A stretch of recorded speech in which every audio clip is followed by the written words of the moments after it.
seja bem-vindo a mais uma aula do SCAC. Eu sou o professor Gleison Versosa, agradecendo a todas as pessoas envolvidas no projeto, especialmente ao Cabo Theo e a toda a equipe do SCAC. Hoje nós vamos começar a nossa primeira aula de espanhol instrumental. Bom, pessoal, existem alguns pré-requisitos antes que vocês têm que entender de como vai funcionar essa aula. Via de regra, quando a gente faz aula presencial, é recomendável, e eu, enquanto professor, sempre fiz isso, sempre falei em espanhol.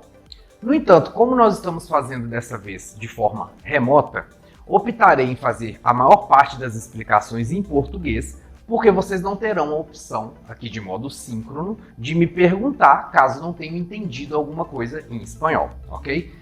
No entanto, como ressalva, digo o seguinte, não é para vocês tentarem, principalmente no texto, buscar traduções literais daquilo que a gente fala. Por quê?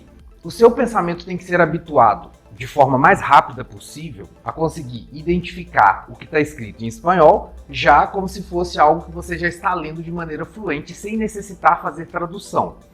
Durante o processo de tradução, você não só tem perdas na hora de traduzir, porque a tradução não é equivalente, como também você vai ter perdas no que se refere ao tempo.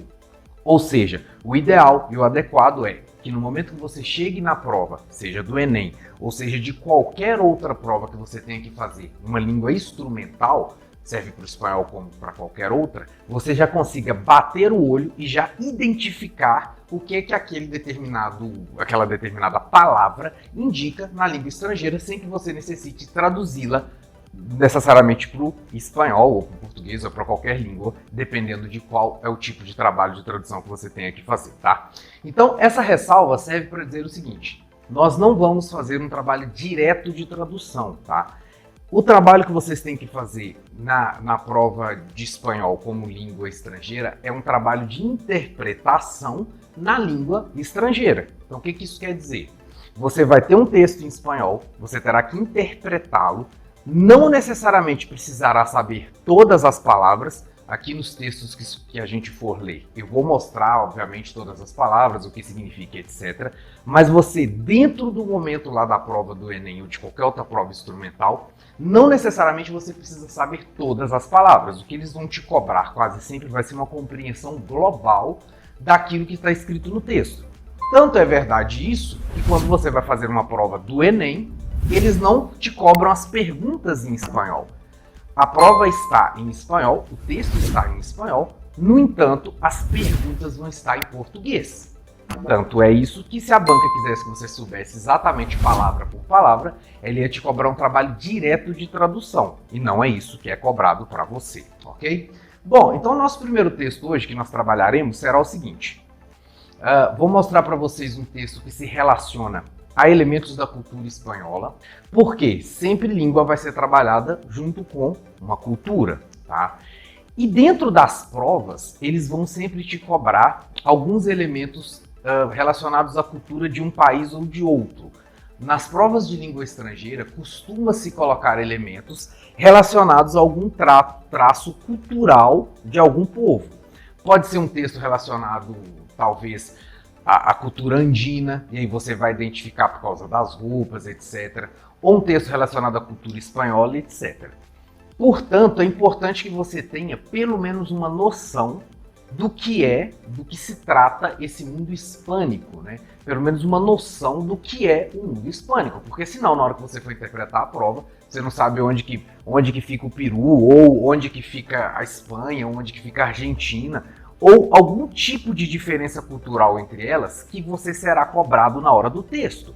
Então, por mais que existam algumas questões linguísticas relacionadas a um espanhol da Argentina ou um espanhol boliviano, o traço mais forte que vai diferenciar esses dois no texto e que você precisa estar atento lá na hora que aparecer, não é nem o traço linguístico, tá? Vai ser sempre o traço cultural. Então, nas questões que a gente vai ver do Enem, você vai ver que quase sempre é muito normal aparecerem textos, por exemplo, que você coloca um boliviano, que se coloca um peruano vestido com vestes andinas, e isso vai trazer um elemento que vai ser referenciado dentro do texto, tá?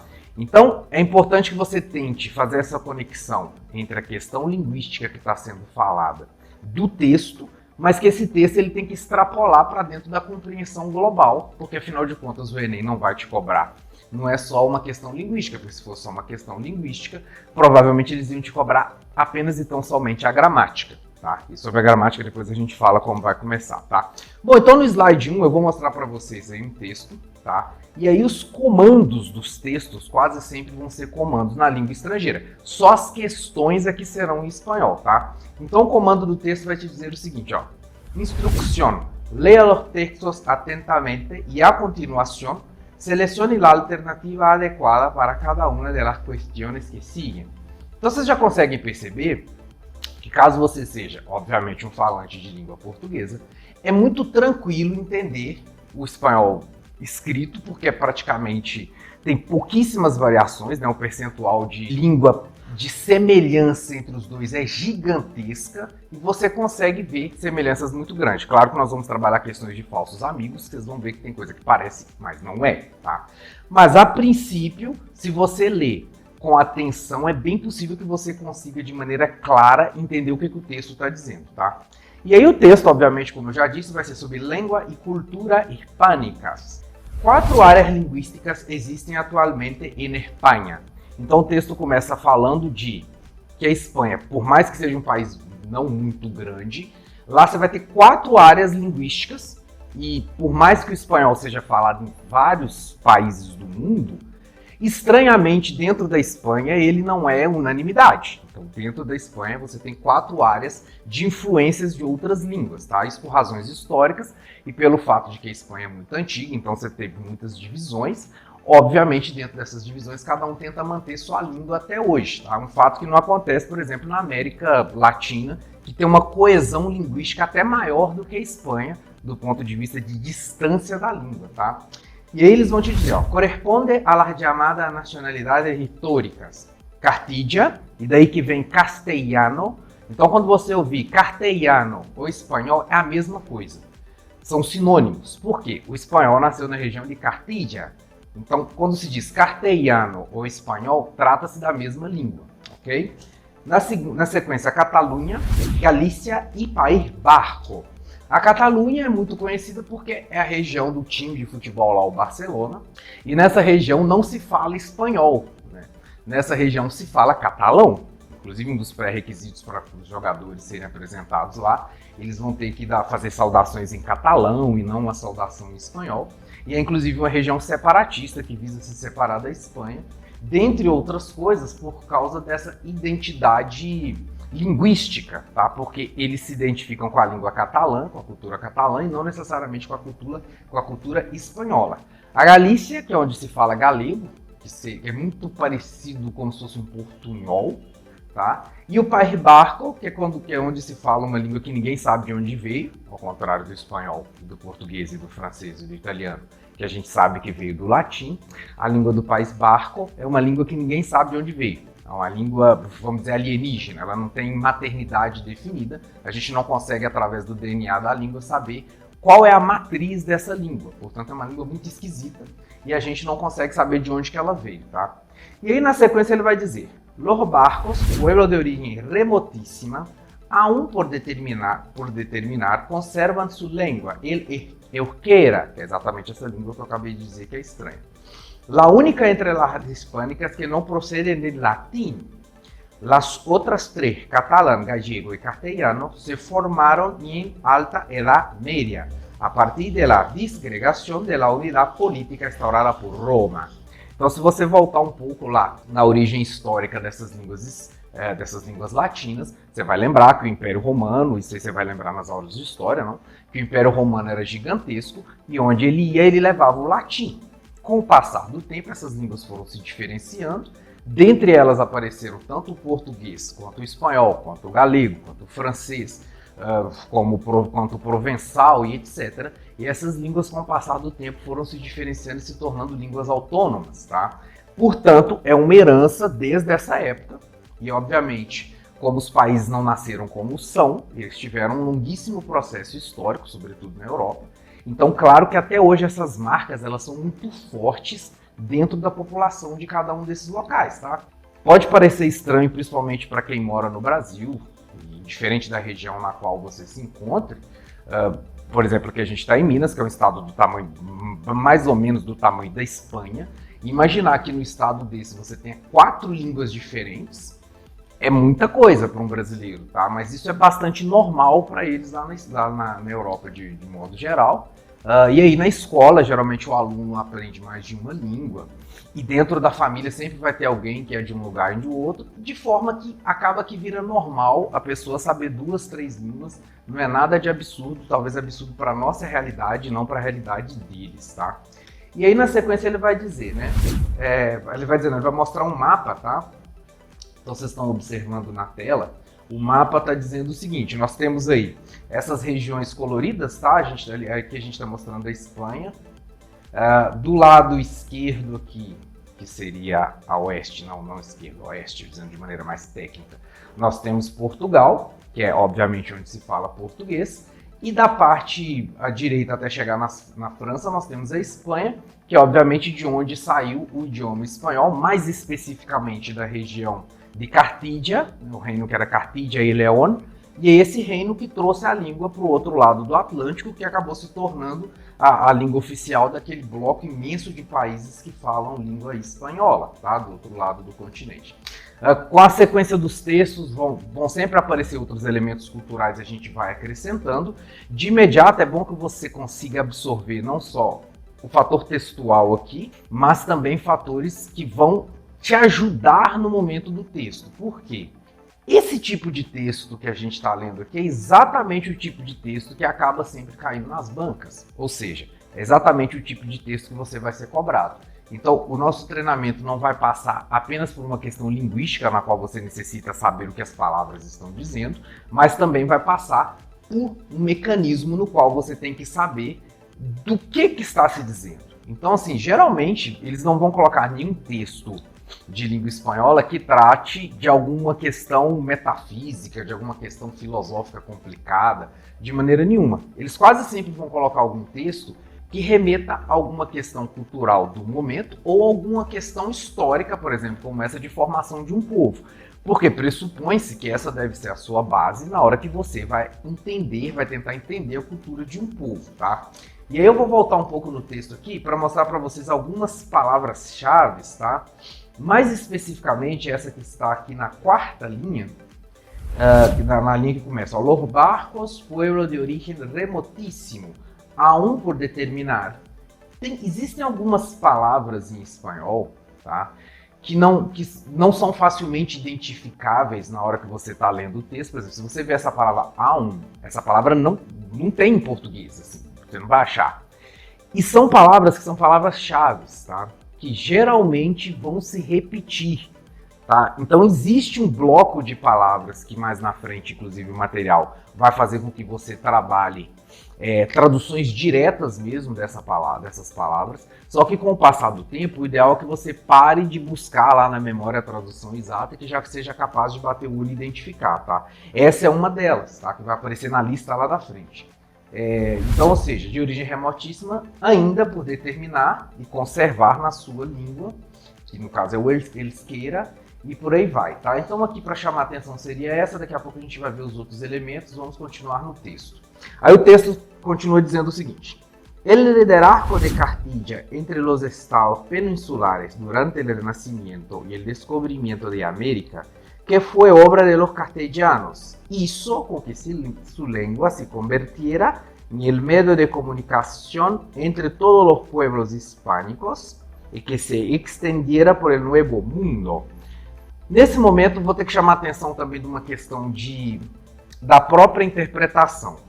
Supondo que você está lá lendo sua prova do Enem e tal, está lá meio que no desespero, começa a ler o texto, aparece uma palavra como essa que está aqui na 3ª linha desse parágrafo, que começa com América, que foi obra de los castellanos. Isso com que? Pode ser que apareçam algumas palavras que obviamente não serão iguais ao português, mas que dentro do contexto do texto você consegue entender. No caso dessa palavra, isso significa fez. Portanto, fez com que sua língua se convertesse. Então note, não é que você precisa saber absolutamente todas, como eu falei antes. é bem provável que você, apenas sendo capaz de entender o contexto geral daquilo que o texto está dizendo, você consegue fazer a interpretação correta.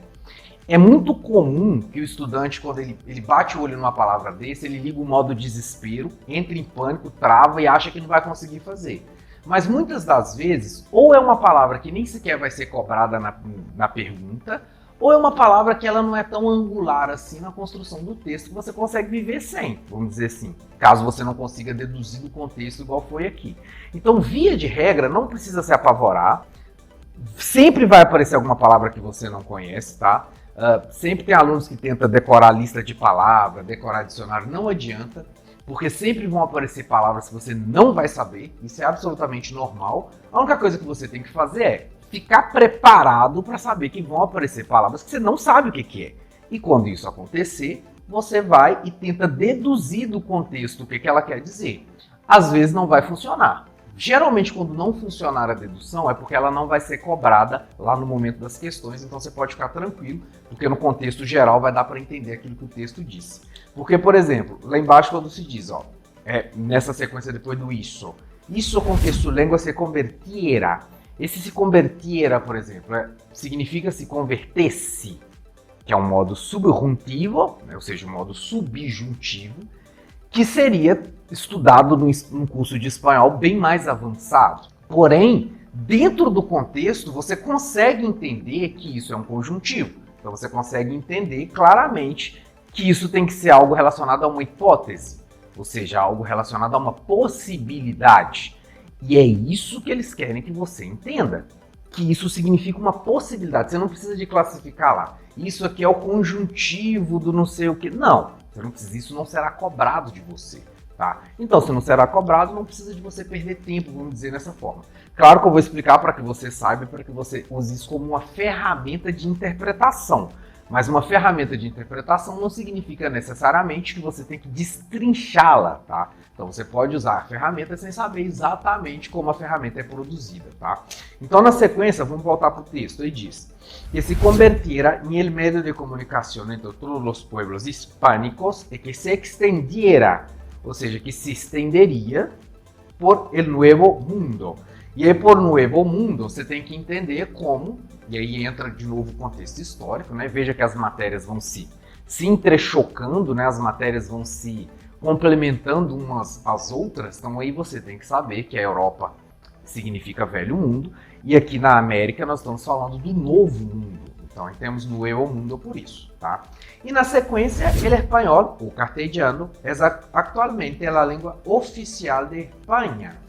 El galego, el basco, el catalán, el valenciano y el balear, modalidades ambas del catalán, comparten la oficialidad con el castellano y las comunidades autónomas respectivas.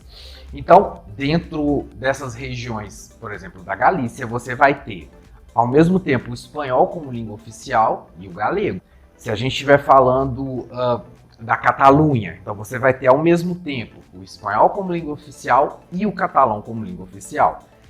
Como eu havia dito antes, é muito comum que as pessoas tenham 3, 4 línguas, que elas sejam capazes de se comunicar, e aí no caso desses locais que são, vamos dizer assim, governados de maneira semi-autônoma, então a Espanha é uma monarquia, dentro dessa monarquia você tem o rei que manda um território inteiro, mas contudo, porém, todavia, esse rei também existem subdivisões, ou seja, cada um desses locais eles têm uma certa autonomia, como se fosse um ente de federação, não só política dentro lá da situação deles, para eles poderem passar em leis, etc., mas também linguística para manter traços, tá, dessa cultura deles, que é uma cultura milenar, uma cultura que já passou anos e anos e anos e já está bem consolidada para eles, tá?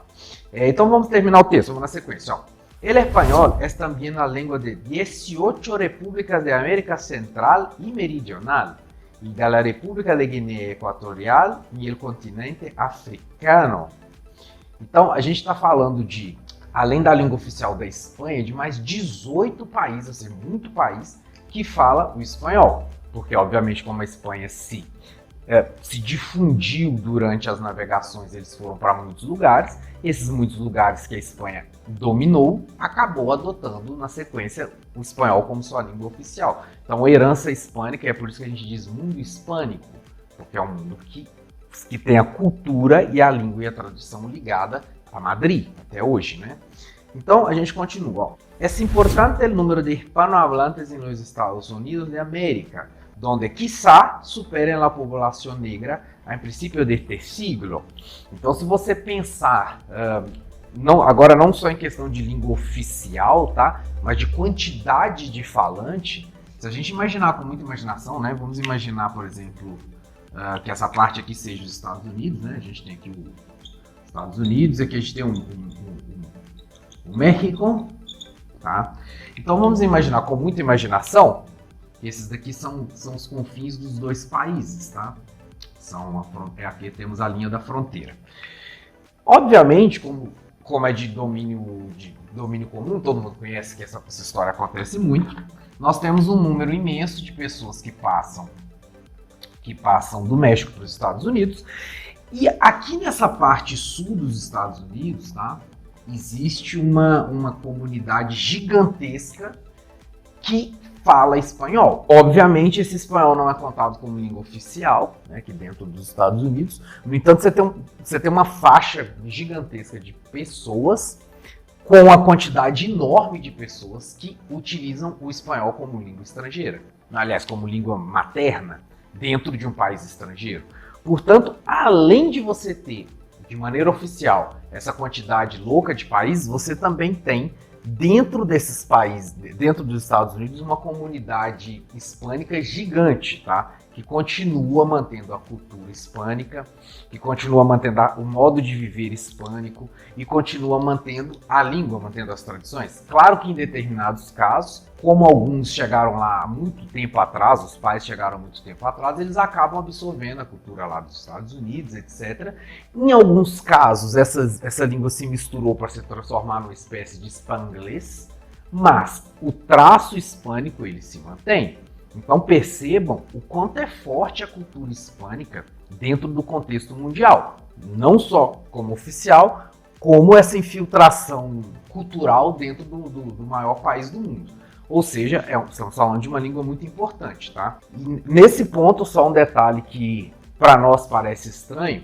Nesse momento, muitos de vocês podem estar pensando assim, mas para que eu vou aprender espanhol se eu consigo entender grande parte daquilo que uma pessoa que fala espanhol consegue dizer? O problema é o seguinte, nós que somos falantes maternos do português, nós somos capazes de entender grande parte daquilo que uma pessoa que fala espanhol diz, claro, desde que ela coopere também e fale devagar.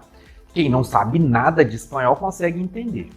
No entanto, curiosamente, o contrário não acontece. Um falante de espanhol, vamos pegar, sei lá, um argentino como exemplo, nós temos a capacidade de compreender um argentino falando, mas o contrário não acontece.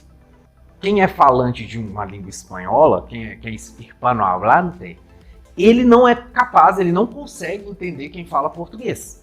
Mas quem fala português entende quem fala espanhol. Esse é um fenômeno que acontece entre o norueguês e o sueco também. Então, não sabemos ao certo por quê, mas existem algumas línguas que você consegue entender, mas você não é entendido. Então, o contrário não acontece. Por isso que às vezes você conversa em português com o hispânico e a gente tem às vezes a impressão de que ele está sendo arrogante, que ele não quer responder. Mas é porque ele não entendeu, né? A gente entendeu o que ele disse, mas ele não entendeu o que a gente disse. Então, se você quer fazer parte, vamos dizer assim, entrar nesse meio cultural, você precisa falar a língua deles. Não adianta apenas você conseguir entender, porque a comunicação é uma via de mão dupla, então você também necessita falar com o hispânico, tá? Então vamos para o último parágrafo, senhoras e senhores. Então nós temos um caso curioso, é el judeu espanhol, o safardi, de Safarda, nombre de los judíos daban a la península ibérica durante la Edad Media, que han logrado mantener hasta nuestros días muchos rasgos del castellano del siglo XV. Es hablado por cerca de 150.000 personas em tierras americanas e em Israel. Então, além disso, a gente ainda tem esse caso dessa comunidade judaica que conseguiu manter o espanhol do século XV, obviamente não é igual, né? Mas um traço muito forte do espanhol do século XV. Porque, obviamente, a gente está falando que língua é uma questão de identidade. Se você fala uma determinada língua, você automaticamente se identifica com o povo. Daí a importância de você tentar manter, que é o que eles tentam de maneira ferrenha, manter a identidade deles através da língua. Então, aí os judeus dessa parte da Espanha mantêm até hoje por causa disso, ok? E aí a gente vai ter a lista, ó. El español es hablado oficialmente en 21 países. Entonces tenemos en América del Norte, México, en América del Sur, Venezuela, Colombia, Ecuador, Perú, Bolivia, Chile, Paraguay, Uruguay y Argentina. Y en Europa, claro, España, ¿no? En América Central, Guatemala, Nicaragua, El Salvador, Panamá, Costa Rica, Puerto Rico, Cuba, República Dominicana y Honduras. Y en África también tenemos Guinea Equatorial. Curioso também é o caso de Puerto Rico. É que assim, eu falei espanhol, mas curioso também é o caso da Costa Rica, tá? Nós temos a Costa Rica, tem mais ou menos uma forma, é uma ilha, né? Tem mais ou menos uma forma de um ovo frito. E a Costa Rica é um país que oficialmente é um país de língua espanhola, tá? No entanto, é um país que tem um status de território autônomo dos Estados Unidos.